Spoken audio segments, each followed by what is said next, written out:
caso alguém do endereço tenha tentado suicídio ou esteja com ideias suicidas, escrevam também essas observações, pois há um trabalho específico de assistência a esses endereços através de uma irradiação.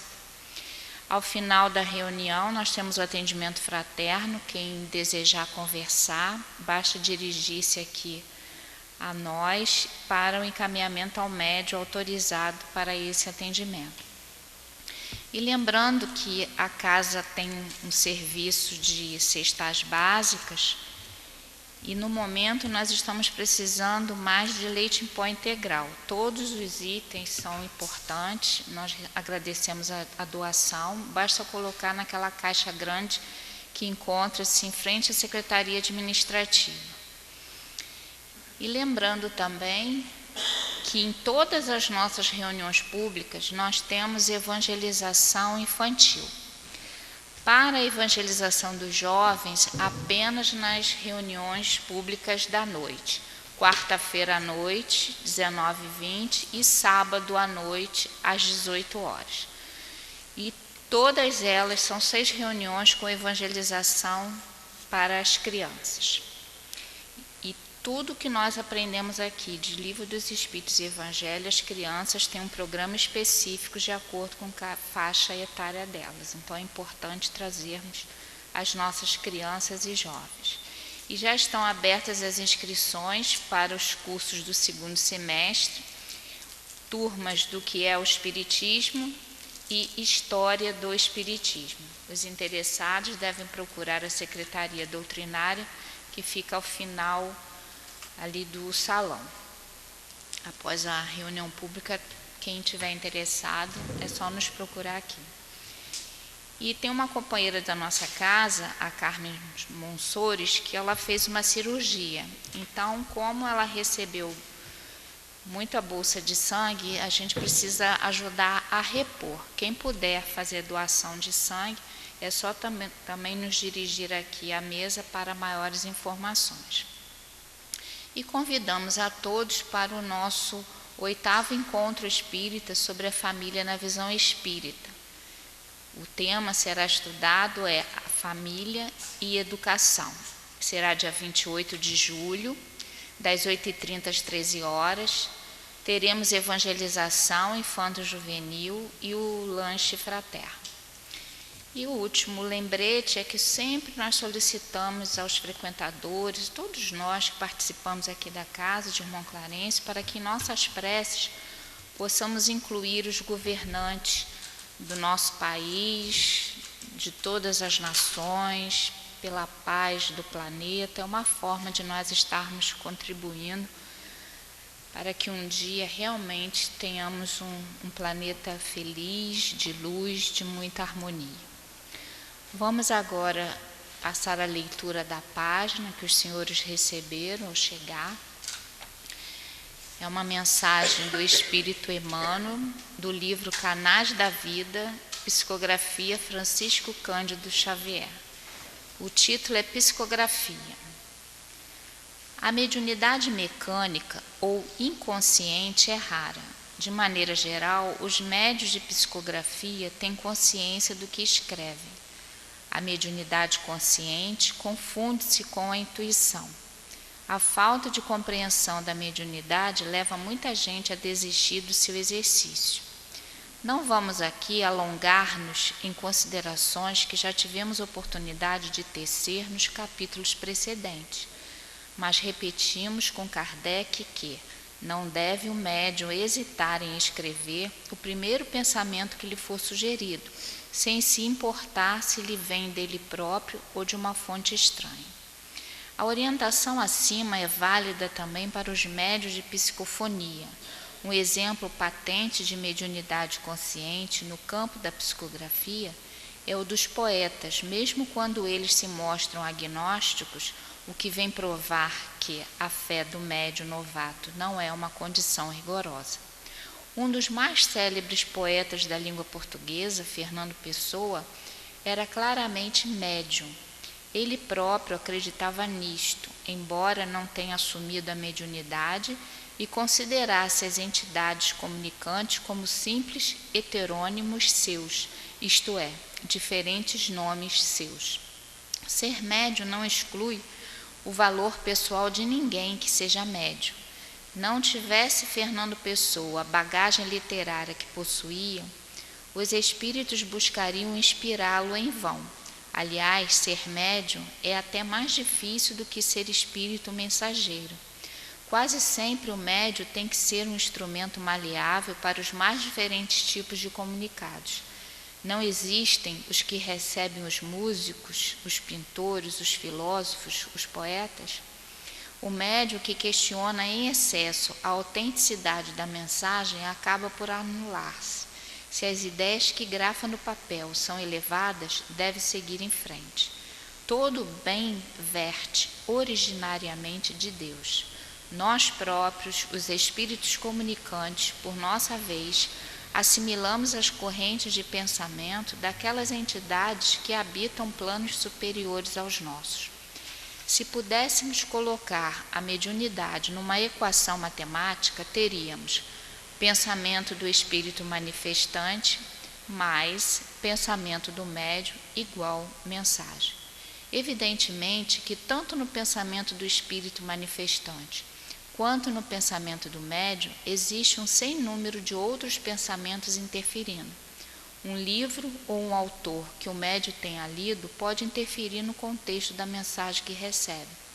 Um diálogo que tenha tido, uma conversa familiar, uma preocupação com determinado assunto e assim por diante.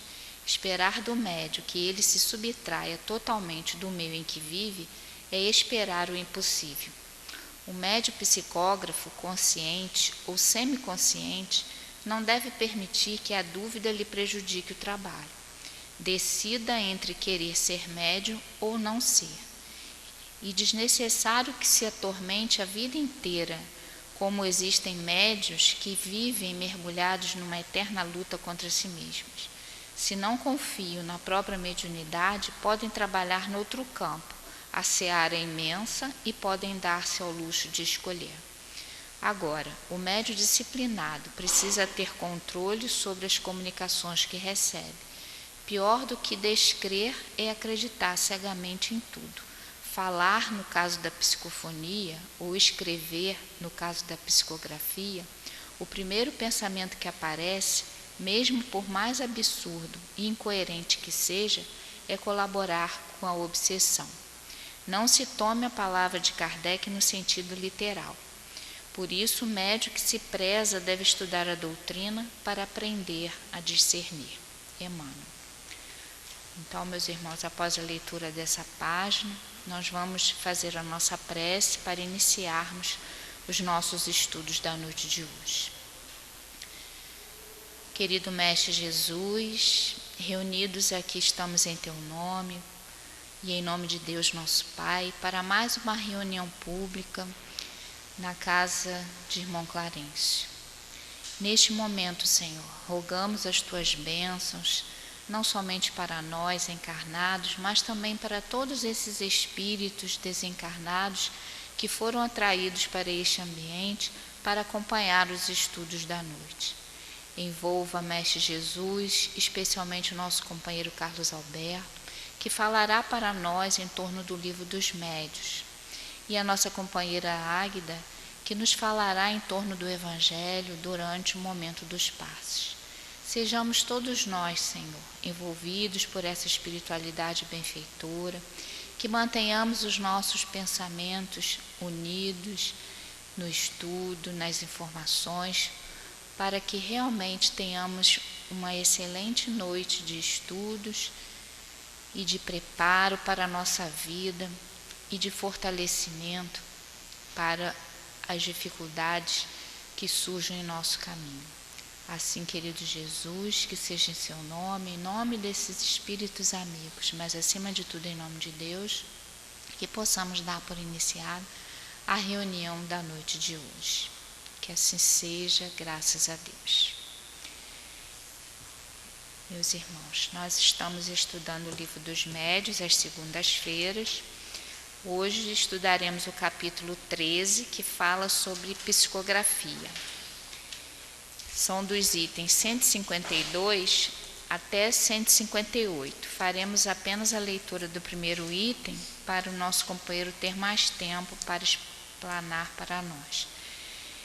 Os temas a serem estudados é psicografia indireta, cestas e pranchetas e psicografia direta ou manual. Item 152. A ciência espírita tem progredido como todas as outras e mais rapidamente que estas, pois apenas alguns anos nos separam desses meios primitivos e incompletos, que trivialmente chamavam de mesas falantes, e já estamos em condições de poder comunicar com os espíritos tão fácil e rapidamente quanto os homens o fazem entre si, e isto através dos mesmos meios, a escrita e a palavra. A escrita, principalmente, tem a vantagem de demonstrar de maneira mais material a intervenção de um poder oculto e de deixar traços que se podem conservar, como fazemos com a nossa própria correspondência. O primeiro meio utilizado foi o das pranchetas e das cestas munidas de lápis. Eis aqui qual a disposição delas. Nos próximos itens, Kardec vai discorrer sobre alguns elementos e o nosso irmão Carlos Alberto vai contar para nós. Que Jesus te abençoe. Obrigada.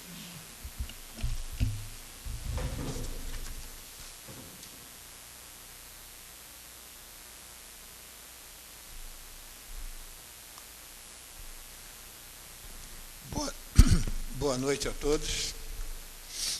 Que Deus nos abençoe essa noite de estudos e trabalhos aqui na nossa querida Casa de Clarence. Primeiras palavras sempre de agradecimento por mais essa oportunidade de estarmos juntos aqui, falando de doutrina espírita, em especial do Livro dos Médiuns, um livro importante para todos nós. E hoje nós vamos falar da psicografia. Hoje, quando nós olhamos uma casa espírita, com todos seus setores de trabalho, toda organizada, as pessoas com as suas tarefas distribuídas, né? Os trabalhos funcionando dentro de uma harmonia, dentro de uma educação. A gente vai falar educação no sentido, a própria educação da mediunidade. Quando nós olhamos hoje, nós às vezes não imaginamos há 200 anos atrás.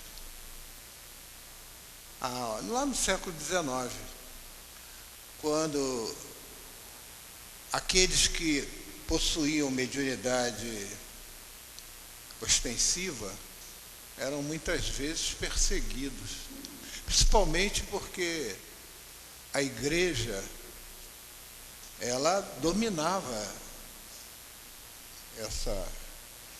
essa questão aí das nossas ações com relação à religiosidade. Então, já há um tempo mais atrás, muitos foram para a fogueira, porque eram tidos como bruxos. Então chega o Consolador Prometido, e ele chega de uma forma em que a espiritualidade, ela precisava de começar a desenvolver nos encarnados uma condição para que eles pudessem trazer, intermediar essa mensagem vindo do plano espiritual. Então, primeira coisa que acontece, vamos permitir que eles observem os fenômenos. Então, nós vamos já lá em 1848, lá com as irmãs Fox, já começa ali um trabalho através dos raps de batida, do espírito já querendo se comunicar através daquelas batidas. E já começa ali as primeiras frases né, os primeiros pensamentos vindo do plano espiritual. Começou. Vai o tempo passando e daqui a pouco começam alguns fenômenos acontecendo em vários lugares da Europa. Começa a mesas a girarem e aí vai buscando, através desse fenômeno, alguém que pudesse observar ali alguma coisa inteligente que buscava se comunicar. Mostrava ali, querendo mostrar ali que havia alguma coisa por trás daquelas simples mesas que volitavam no ar, que giravam e que se manifestavam. Então Kardec ele é convidado a assistir um desses fenômenos por um amigo, o senhor Fortier. E é bom que a gente entenda que Kardec ele já estudava, pesquisava o magnetismo. Então, ele só do senhor Fortier conversar com ele sobre o fenômeno, ele já vê ali uma ação magnética. Ele mostra isso, Fortier. Existe aí uma ação magnética, porque uma mesa ou uma cadeira, ela não tem como se comunicar, ela não é inteligente, ela não tem nervos, ela não tem cérebro. Então há alguma coisa magnética nesse sentido. E dentro dessa busca, isso aí começa em 1850 e pouco, 1860, se estende até 1865, esses fenômenos. Então, na observação, Kardec ali detecta uma tentativa de comunicação com o encarnado. Ele procura ali, ele já entendeu que ali havia alguma coisa inteligente e que era espírito. Ele entende isso. Mas ele precisava saber o que eram os espíritos. Eu quero saber o que é isso. O que é espírito, eu sei. Então, se a gente, há um tempo que nós não tivéssemos conhecimento de espiritismo, de nada além da vida física, e que nós víssemos alguma manifestação física, nós íamos atribuir isso a espíritos. Mas aí íamos perguntar assim, mas o que é esse espírito? Quem são esse pessoal? Quem é que criou isso? Será que Deus criou? Então Kardec, ele sabia que era espírito, que se comunicavam depois das observações dele. Mas ele sabia, mas eu quero saber quem são vocês, quem são na realidade. Vocês são uma criação à parte? Existe um mundo paralelo que vocês existem aí? Como é que é isso? Né? E a resposta, né, que a gente sempre comenta e que está lá no Livro dos Médiuns, nós somos a alma dos homens que viveram na Terra.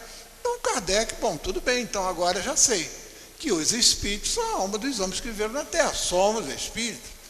Então, agora eu sei. E mediante a essas comunicações, a espiritualidade, ela vem trabalhando aqueles que podiam intermediar essas comunicações. É o que justamente a lição de hoje, ela basicamente vai trazer isso. Como é que começou a surgir essas mensagens? Que hoje aqui, nós recebemos, está aqui, essas mensagens. Como é que surgiu isso aqui? Como é que isso aqui chegou até nós? Então, aí é que está o estudo que Kardec traz para nós. Qual foi a aparelhagem utilizada para que esses médiuns, vamos dizer assim, que estavam intermediando eles pudessem trazer essa mensagem. Isso e vem da própria espiritualidade. Então, primeiramente, a prancheta, né, que era colocado lá um lápis, e ali colocava-se a mão na prancheta e coisa e tal, e aquilo, o espírito movimentava aquela prancheta. Depois, os espíritos começaram assim, vamos facilitar mais essa comunicação, vamos colocar uma cestazinha de vime, uma coisa, faz um buraquinho no meio, no fundo da cestinha, coloca um lápis ali, uma coisa mais ou menos assim, que fique assim do lado de fora, embaixo, tal, aquilo presinho, coisa e tal. Aí o médium colocava o seu dedo, né, o dedo assim na ponta ali em cima do lápis, e o espírito ia movimentando assim. Então ali começava a surgir os primeiros rudimentos de frase, ou seja, o surgimento do uso do médium para que a mensagem pudesse chegar. Mas havia um problema também, olha a dificuldade.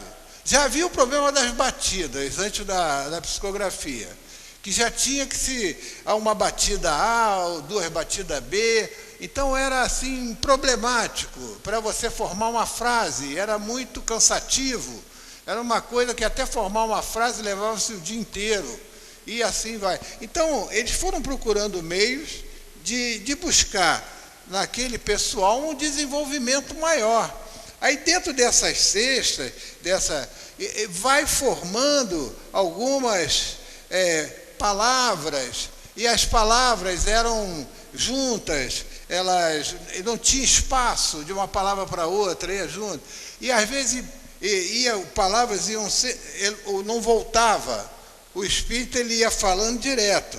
Então você imagine, você para ler uma mensagem, você tinha que ler a mensagem assim, ó, né, rodando o papel, era uma coisa assim, desse tipo, tá?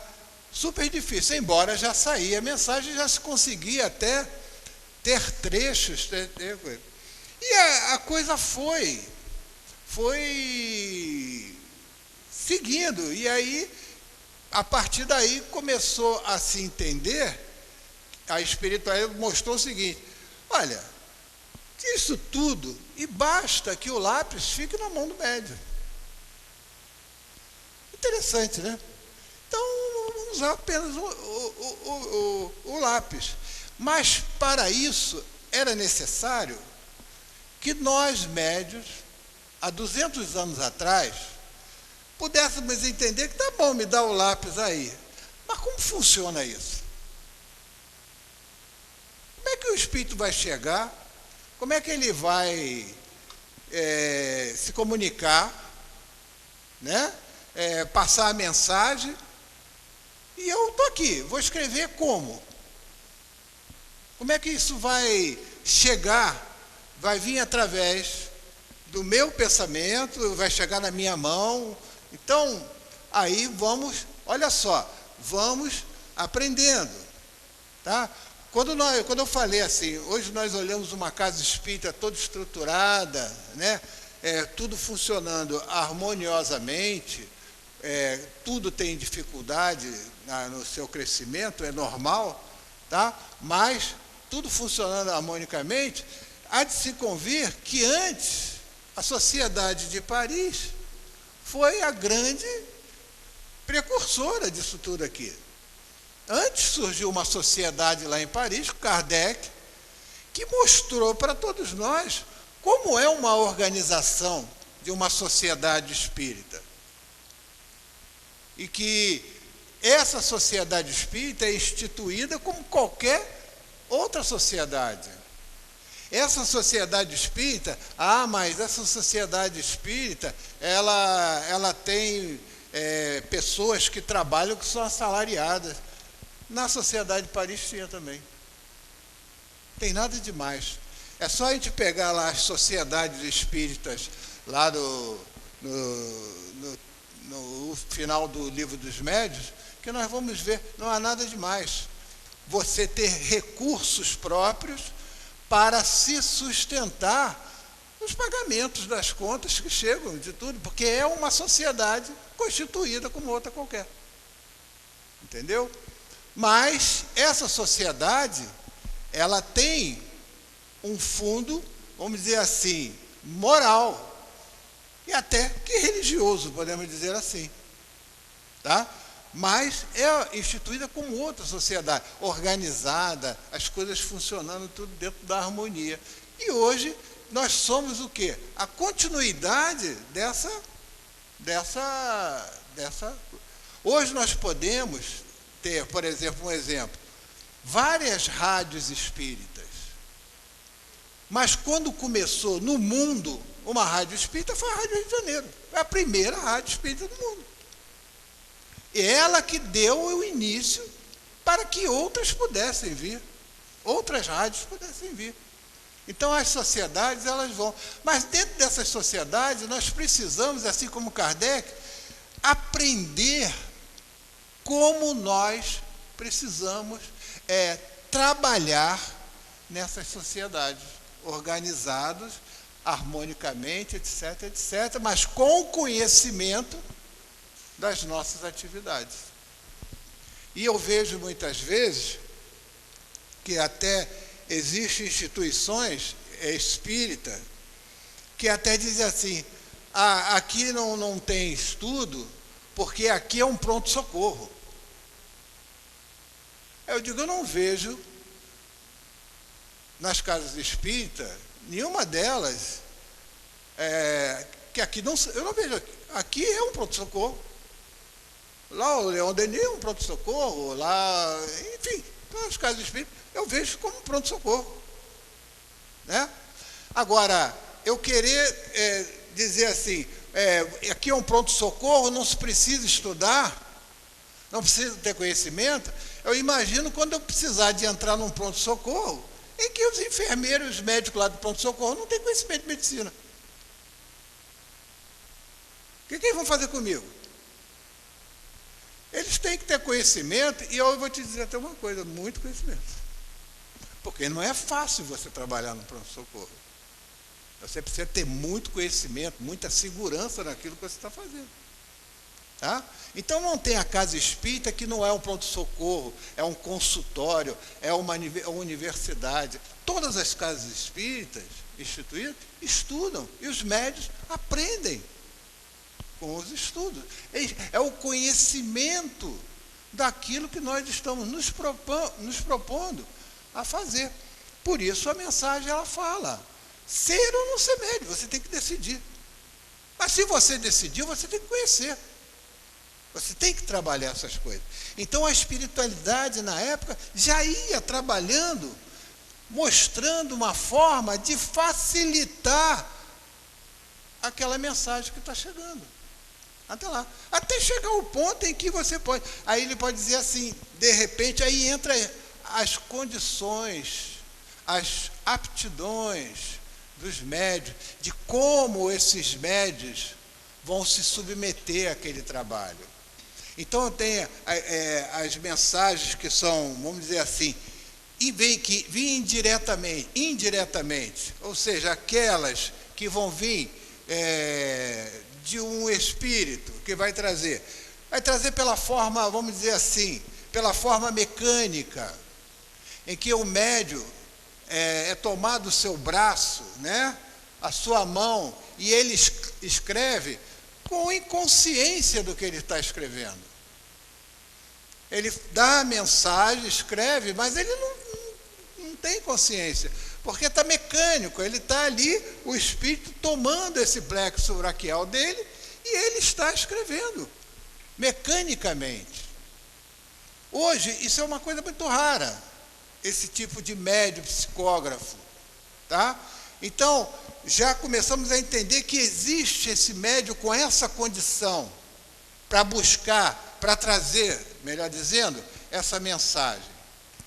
Aí eles dizem assim, também tem um médium que ele é semiconsciente.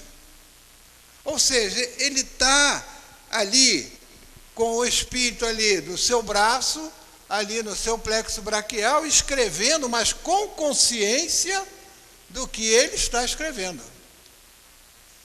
Esse é o mecânico. E tem o que é a maioria, os intuitivos.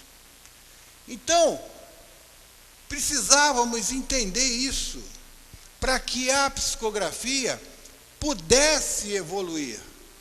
Porque ela é, das faculdades mediúnicas, talvez a que melhor se enquadre dentro da condição de trabalho do médium.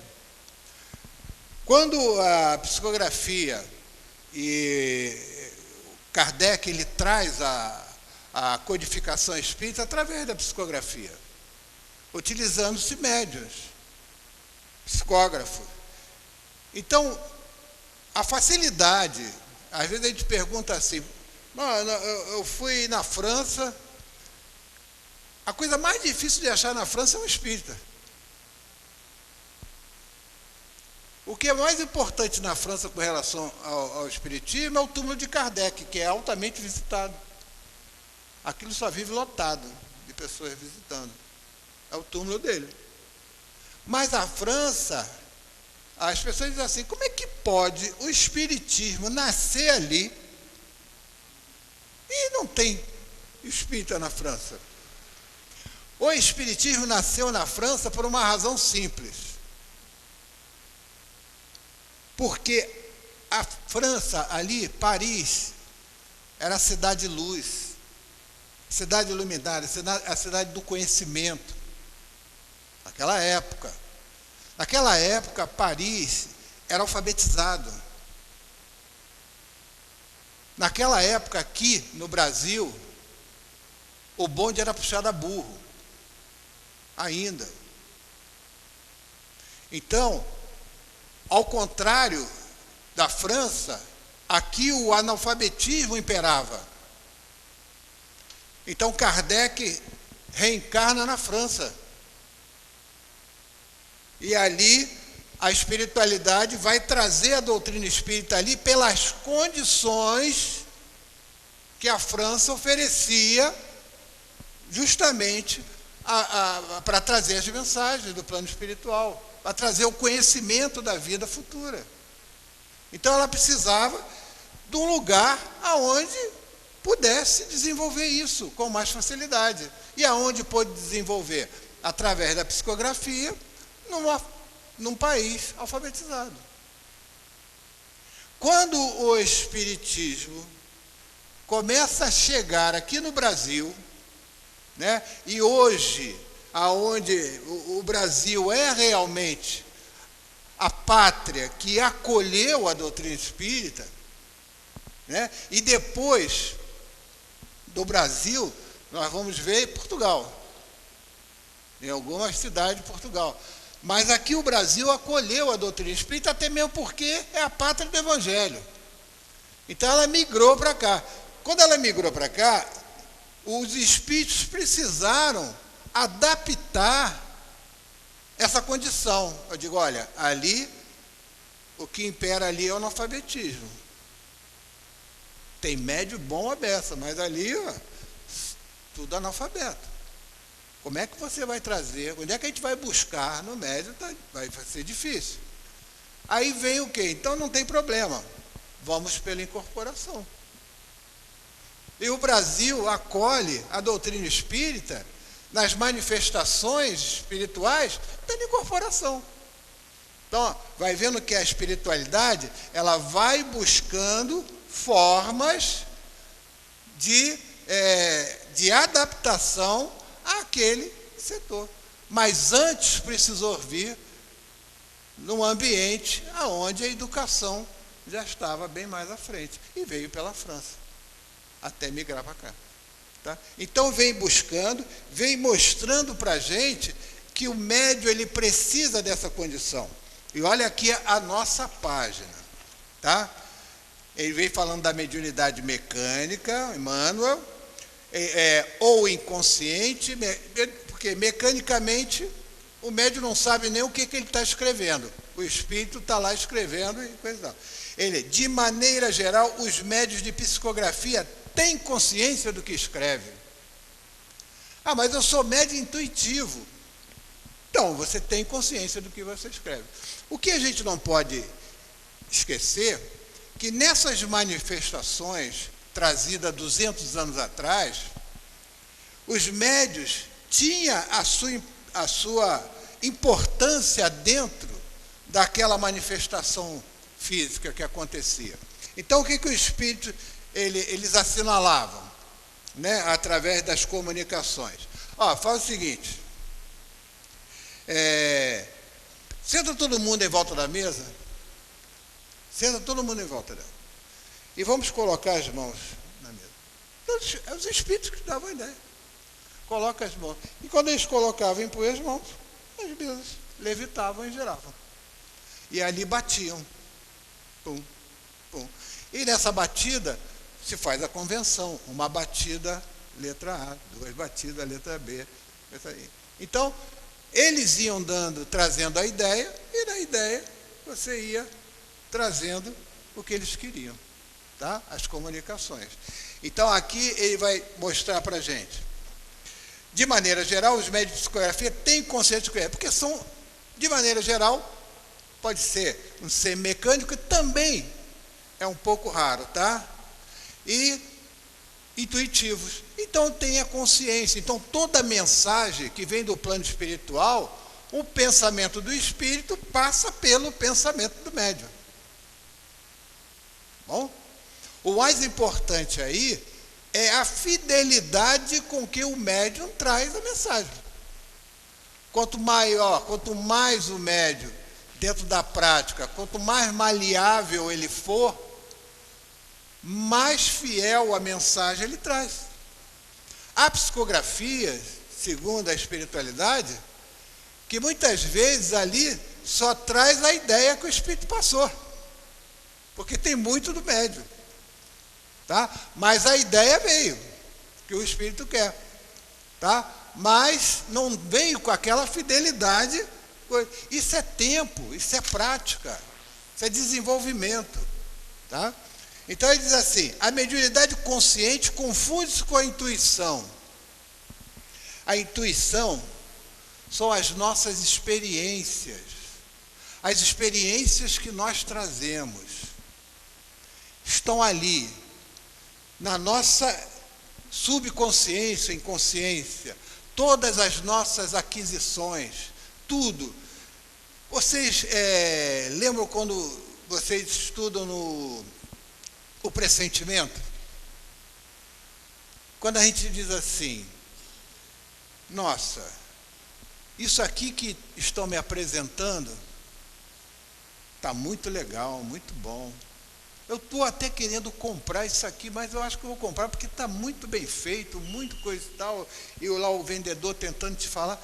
Mas aí tem uma coisa assim, aqui dentro, aqui, ó, é aqui mesmo, tá? Que está dizendo assim: isso não vai dar certo. Isso lá na frente, isso vai te dar problema. Mas você está tão assim, a tua razão, né? Ela está tão empolgada com aquela beleza que está chegando para você, que você não escuta a voz do coração. Essa voz do coração é aquela que depois a gente vai dizer: se eu tivesse escutado, eu não tinha feito essa bobagem, né? A gente vai falar assim. Por quê? Nós não escutamos aquilo que está aqui na nossa emoção, no nosso coração, e que está dizendo assim: não faz, isso não vai dar certo. E aí a gente faz, porque a razão acha que nós temos que fazer, nós temos essa capacidade, nós temos essa liberdade de pensar, e a gente pensa, mas isso que nós sentimos aqui chama-se pressentimento.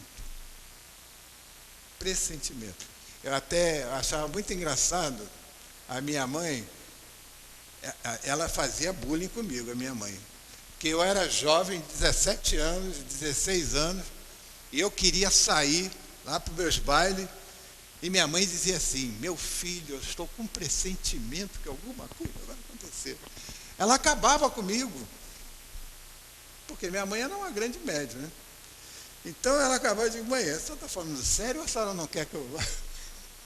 Ela: meu filho, eu sonhei com... Aí ela vinha, ela disse: mãe, a gente não usava o termo bullying, né? Mas Na época, eu não sei nem o que a gente usava, né? Mas na época, hoje eu dizia assim, minha mãe fazia bullying comigo, era brincadeira. Então, mas é aquela, ó, e tem uma coisa, eu respeitava, porque se eu fosse, eu me dava com os burros na água, entendeu? Então eu tinha muito respeito quando ela falava aquilo, eu podia me rasgar todo, mas eu respeitava, entendeu? Porque eu sabia que o negócio, eu sabia que o que ela estava pressentindo, aquilo era verdadeiro, ela falava com o coração. Isso é o pressentimento, é a voz do coração. Então a gente precisa aprender até a escutar a nossa voz que está aqui. Então, quando ele fala da intuição, ele fala dessas nossas experiências, que muitas vezes você está na prova e que você tem a intuição de que aquilo poderá acontecer ou poderá ser daquela forma. Você traz por quê? Porque você traz isso das suas experiências, está ali.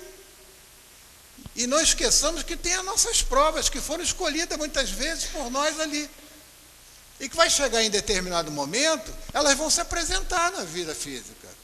E elas se apresentando na vida física, você muitas vezes está sentindo ou pressentindo isso aí na sua intuição, que aquilo vai se estabelecer.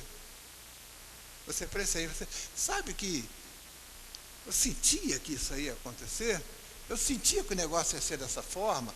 Isso é que ele fala dessas experiências, que é a nossa intuição, né?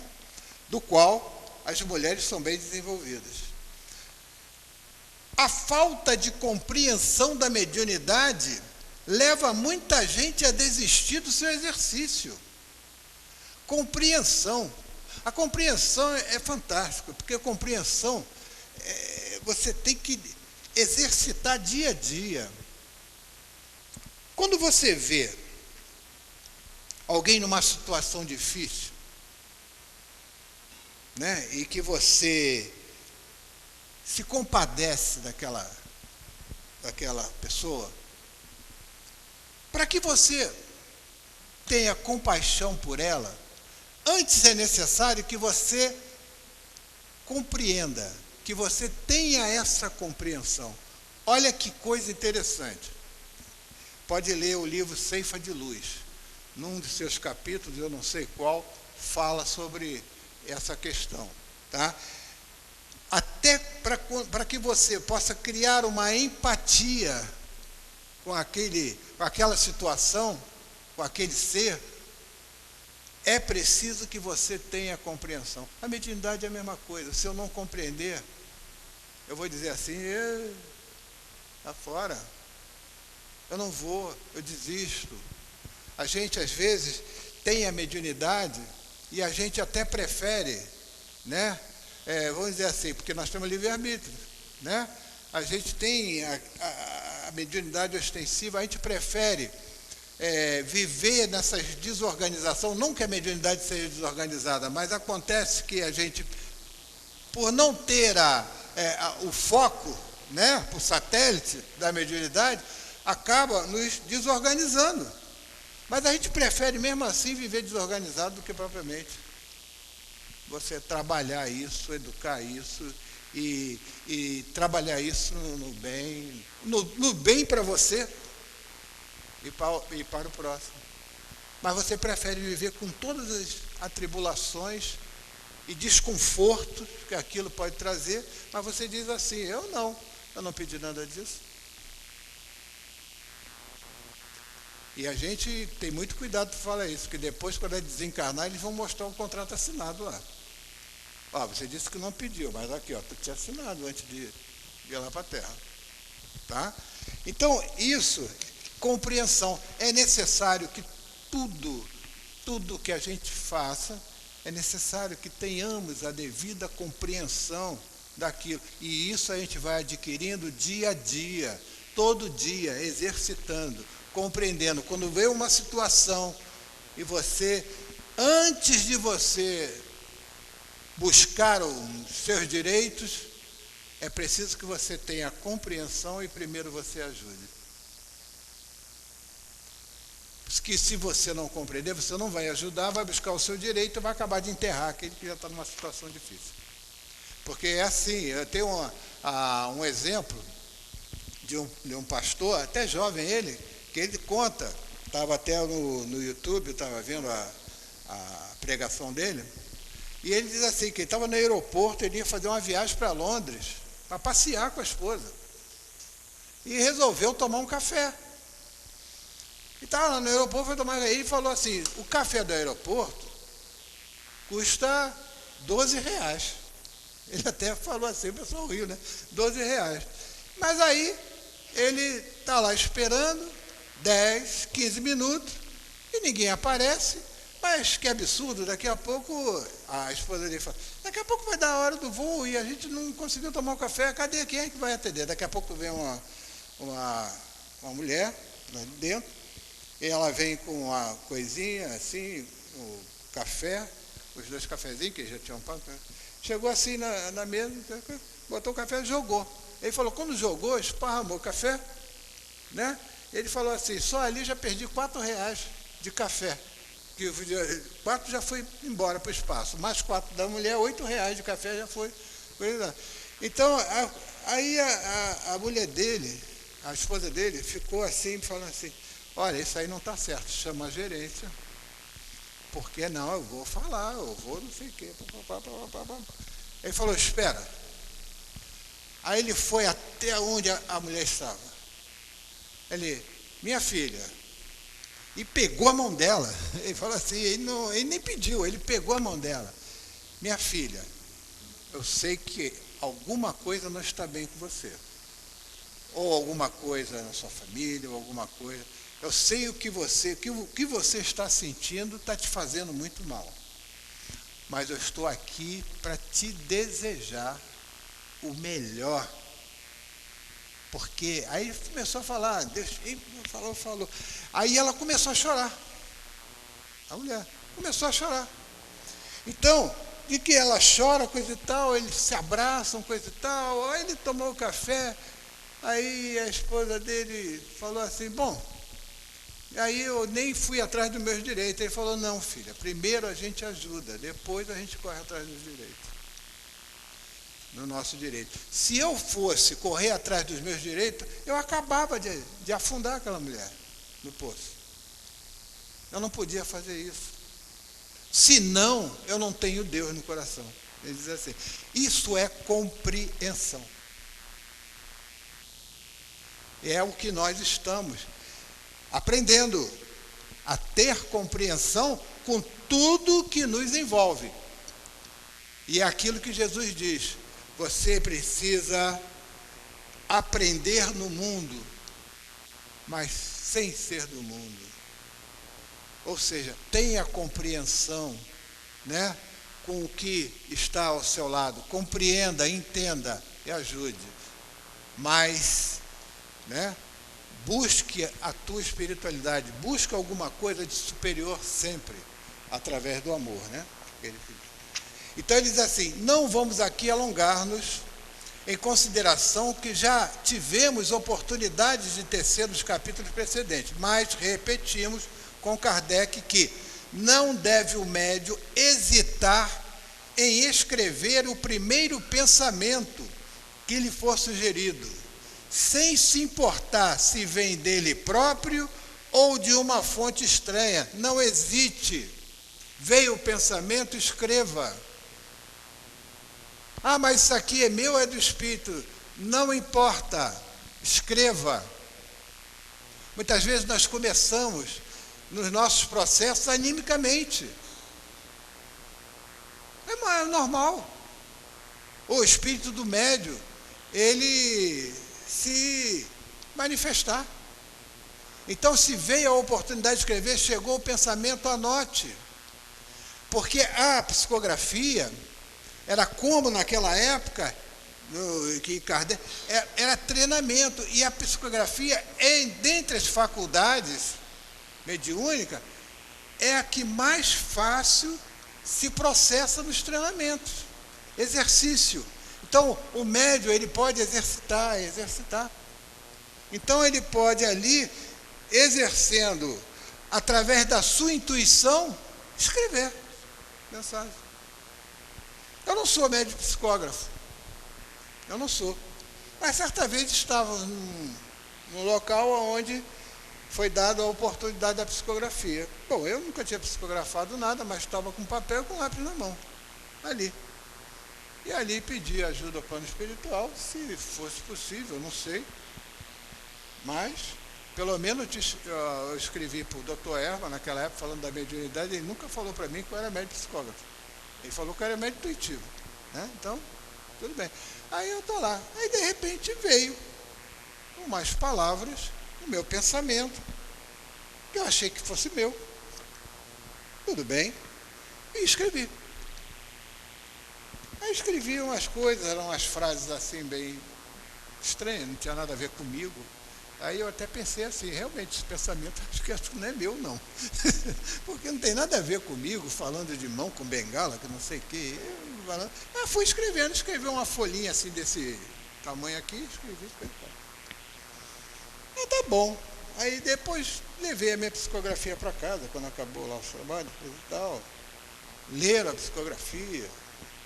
Eu achei interessante. Aí fui para casa.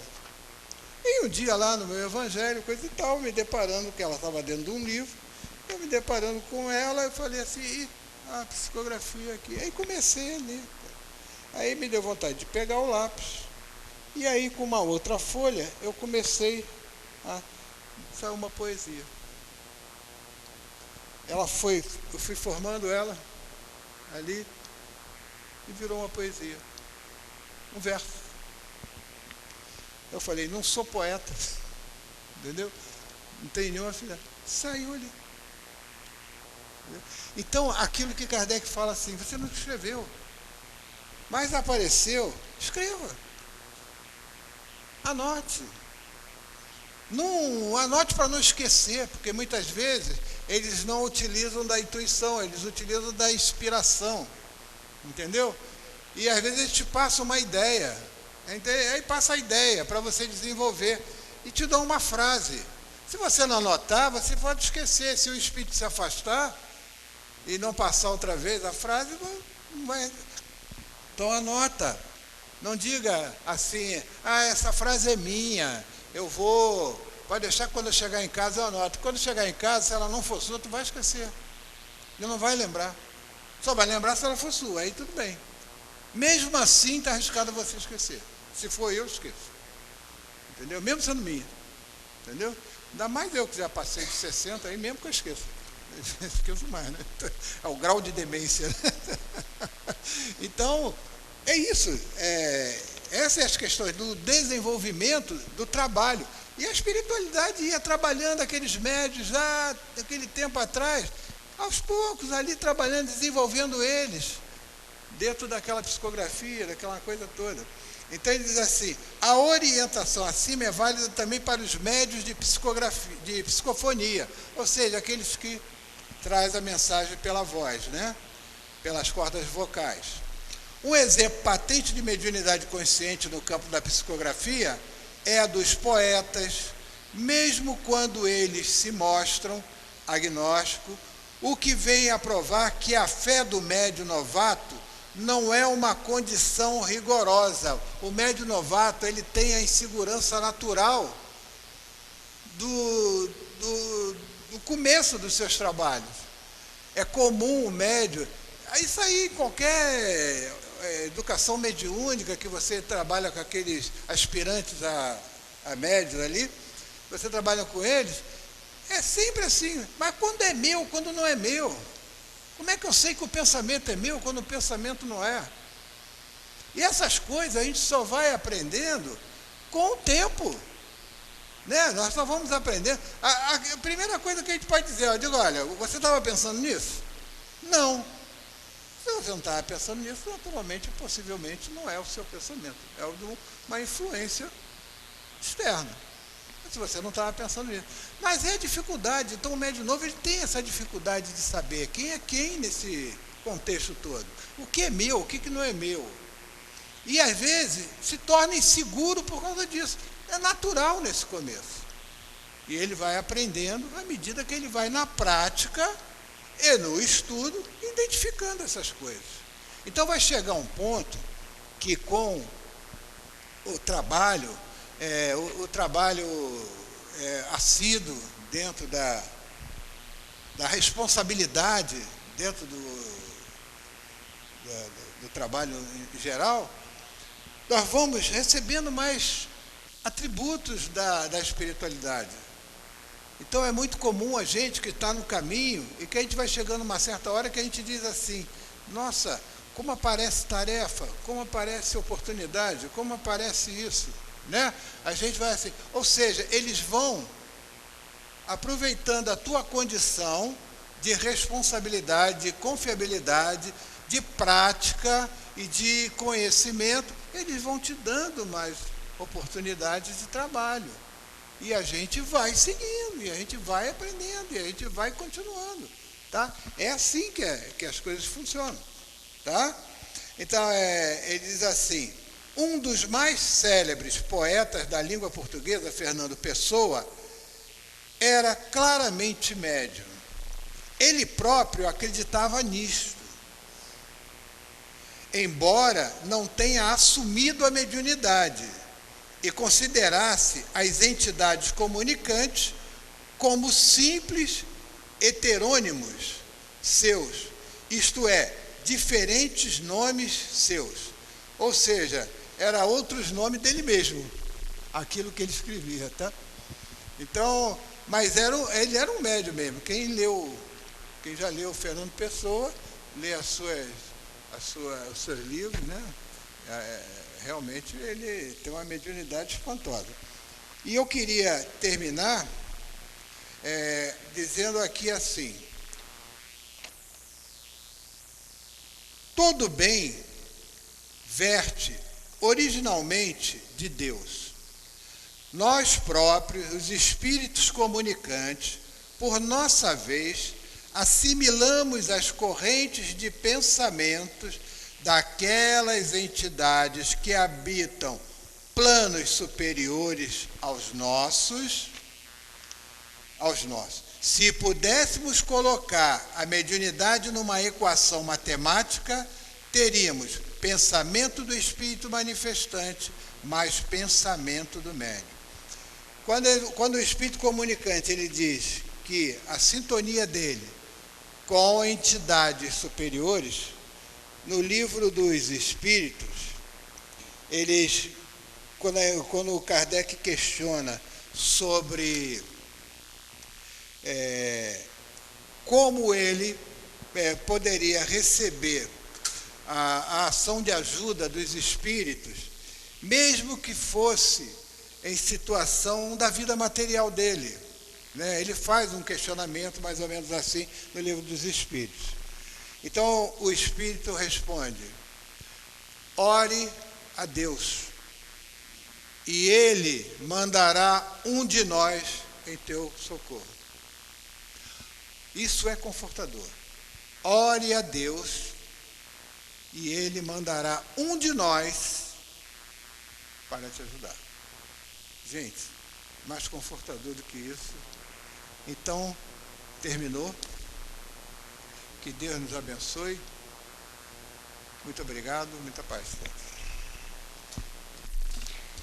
Muito obrigado, Carlos Alberto. Que Deus te abençoe. Que venham muitas e muitas outras vezes aqui nos esclarecer. Muito importante pensarmos sobre tudo que foi dito aqui. Vamos agora passar a segunda parte da reunião com a leitura do Evangelho, capítulo 10, Bem-aventurados os que são misericordiosos, o item 15. Perdoar aos seus inimigos é pedir perdão para si mesmo. Perdoar aos seus amigos é lhes dar uma prova de amizade. Perdoar as ofensas é mostrar que se está melhor. Perdoai, pois, meus amigos, a fim de que Deus vos perdoe, porque se fordes duros, exigentes, inflexíveis, se usardes de rigor, mesmo para uma leve ofensa, como podeis querer que Deus esqueça de que cada dia tendes mais necessidade de indulgência? Infeliz aquele que diz, eu nunca perdoarei. pois pronuncia a sua própria condenação. Aliás, quem sabe se analisando a vós mesmos, não vereis que fostes o agressor? Quem sabe se nessa luta que começa por uma insignificância e termina por um rompimento, não foste vós que desferistes o primeiro golpe? Se uma palavra ofensiva não escapou de vós, se usaste de toda a moderação necessária, sem dúvida o vosso adversário errou ao se mostrar tão suscetível, mas essa é mais uma razão para ser desindulgente e para que ele não mereça a reprovação que vós lhe dirigis. Admitamos que tenhais realmente sido ofendidos numa determinada circunstância. Quem pode afirmar que não envenenastes o fato por represália e que não fizestes degenerar em grave aborrecimento o que poderia facilmente ter caído no esquecimento? Se dependia de vós impedir as consequências e não o fizestes, sois culpado. Admitamos finalmente que não tendes em absoluto nenhuma reprovação para fazer a vós mesmos. Então maior será o vosso mérito se vos mostrardes clemente. Há, porém, duas maneiras bem diferentes de se perdoar: o perdão dos lábios e o perdão do coração. Muitas pessoas falam referindo-se ao seu adversário: eu perdoo, enquanto que interiormente experimentam um secreto prazer pelo mal que lhe possa acontecer, dizendo para si mesmos que ele só tem o que merece.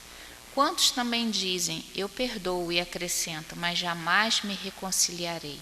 Não quero revê-lo mais em minha vida. Esse é o perdão segundo o Evangelho? É claro que não.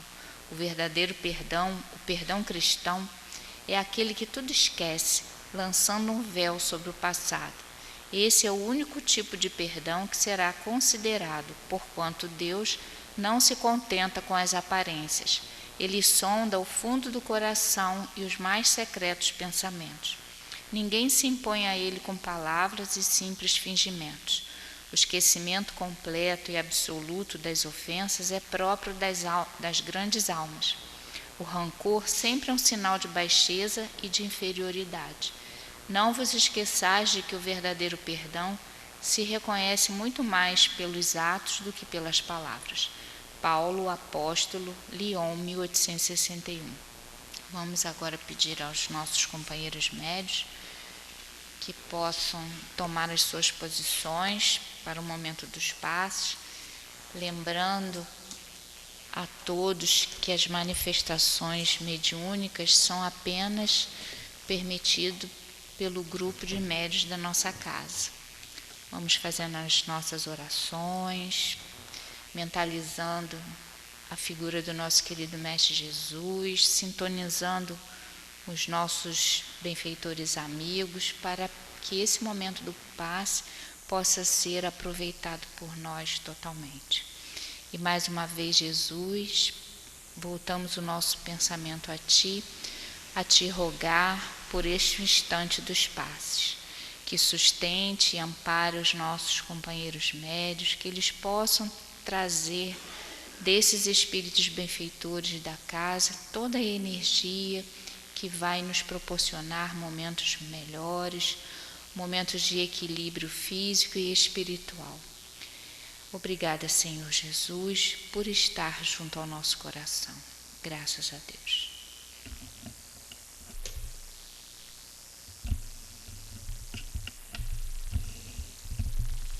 O perdão das ofensas.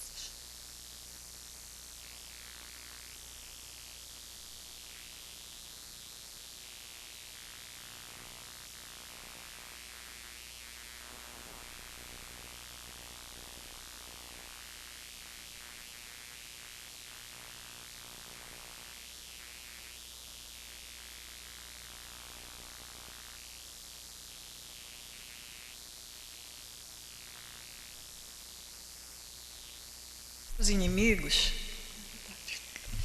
perdoar os inimigos é pedir perdão para vós mesmos. Perdoar os amigos é dar prova de amizade.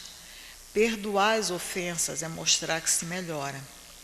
Quando se perdoa alguém, está se desvalorizando o ato e as palavras ofensivas, compreendendo que se fosse ele o ofensor, e poderia ser se estivesse na situação do outro, gostaria de ser perdoado.